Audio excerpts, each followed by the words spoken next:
माँ सरस्वती से हम एक ही प्रार्थना करें, हे माँ हमको ऐसी विद्या, ऐसा ज्ञान हमको देना कि हम हमारे पास आने वाले दीन और दुखी हैं, हम उनके दुखों का निवारण का कारण बने, उनको समझें। क्यों? जो बीमार होता है अपने कष्टों को वही समझता है, उसके कष्टों को दूसरा नहीं समझता। जैसे घुटने दर्द वाले का 1 सेकंड कितना बड़ा होता है, इसकी कल्पना जिसको दर्द नहीं है वो नहीं कर सकता। यानी 1 सेकंड 1 घंटे के बराबर दर्द का होता है, उससे भी ज़्यादा बड़ा दर्द होता है।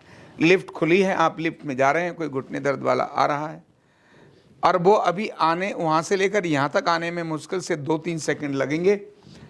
लिफ्ट बंद होती है, एक व्यक्ति ने कहा अरे रुक जाओ, दोबारा आ जाएगी, टाइम हो गया। मैंने कहा ठहरो। क्यों?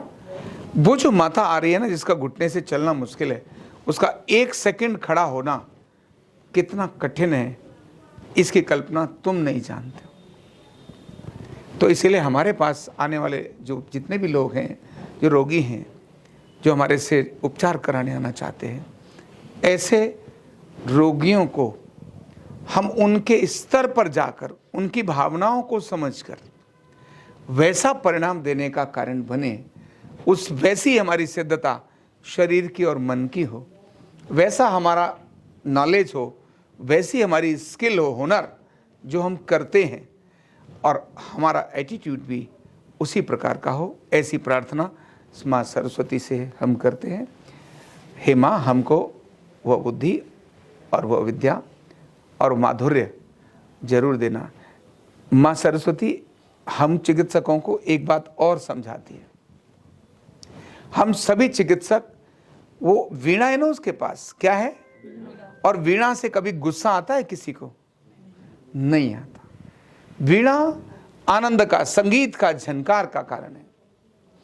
तो एक चिकित्सक जब अपने पेशेंट के साथ बात करे तब उसके चेहरे पर सहजता और सहज स्माइल होना बहुत आवश्यक है।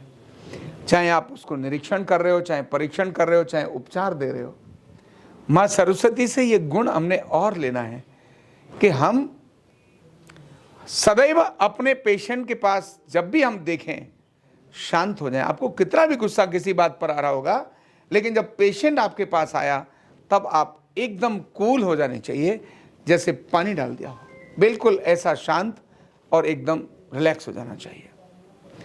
और दूसरी बात, माँ जिस हंस पर विराजमान है, जो वाहन है, वो नीर और क्षीर विवेक, नीर और क्षीर का विवेक रखता है। तो बुद्धि विवेकशील हो, तो पेशेंट के लिए बुद्धि विवेकशील मतलब क्या? जिसमें आपको लगता है कि मैंने इतने समय में इसके ट्रीटमेंट से उपचार होके ये रिलीफ हो सकता है, तब आप उसकी सत्यता को उसके सामने बोलना। और जहां आपको लगे ये मैं नहीं कर सकता, तो भी उसको कहना कि मैं इसका उपचार नहीं कर सकता। तो सत्य और असत्य, इसका विवेक भी अपने मन में रखना। आपको पता है ये संभव नहीं है, फिर भी आप ठोका ठाकी करोगे तो वह असत्यता हो जाएगी, झूठ हो जाएगा।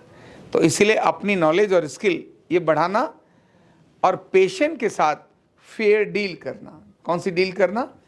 फेयर डील करना, सत्यवादी होना। यही माँ सरस्वती का यह हंस का स्वरूप हमारे को दर्शाता है। तो आज का दिन हमें बहुत सारे प्रेरणादायी विचार, प्रेरणादायी संकल्प और प्रेरणादायी भाव पैदा करने का दिन है। माँ सरस्वती के दिन की आप सभी को बहुत बहुत शुभकामनाएं।